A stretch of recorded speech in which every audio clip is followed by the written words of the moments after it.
Direction le nord de la Meuse maintenant, où des particuliers ont décidé de rénover un ouvrage méconnu de la ligne Maginot, un PC de transmission, sorte de bunker, sauf qu'il est situé en plein cœur du verger de leur propriété, à Quincy-Lanzécourt. Reportage de Lodoïs Gravel et Frédéric Madier.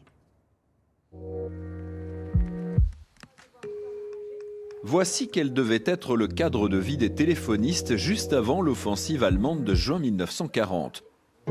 Nous sommes dans un PC de commandement construit en tôle métro, des tronçons métalliques ondulés et cintrés, utilisés par l'armée française lors des 2 guerres mondiales. C'est quelque part la ligne Maginot, mais côté backstage, c'est-à-dire un site atypique, vraiment dans le typique, puisque cette architecture que nous avons, c'est comme de la tôle métro, et qui n'est pas vraiment la plus familière dans le contexte Maginot. On le verrait beaucoup plus en Argonne dans le contexte de la Première Guerre mondiale, mais là, effectivement, donc, il l'interpelle de par son architecture et de par l'arme qu'il a abritée.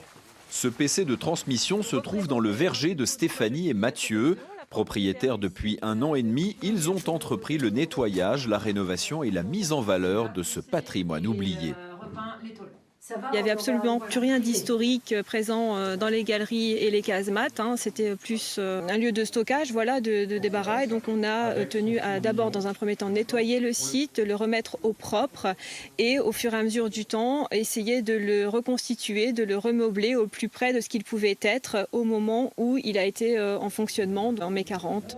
Pour les journées du patrimoine, le public a pu visiter ce lieu oublié durant des années et comprendre son usage pour le régiment de transmission qui l'a occupé.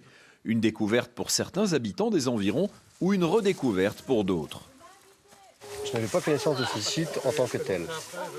On peut dire que j'étais agréablement surpris. J'ai mon fils qui a acheté une maison ici, dans le village-là, qui nous a dit qu'il y avait un truc à visiter. Donc on est venu et pas déçu du tout. Moi j'ai toujours connu le PC et c'était un point assez stratégique. À chaque fois qu'on parle de Quincy ou qu'on veut aller dans un lieu, tu vois le PC, tu pars à gauche ou à droite du PC, quoi. Un PC qui, dans l'avenir, ouvrira régulièrement ses portes au public. Les propriétaires cherchent toujours du mobilier et du matériel d'époque pour redonner au lieu tout son caractère historique.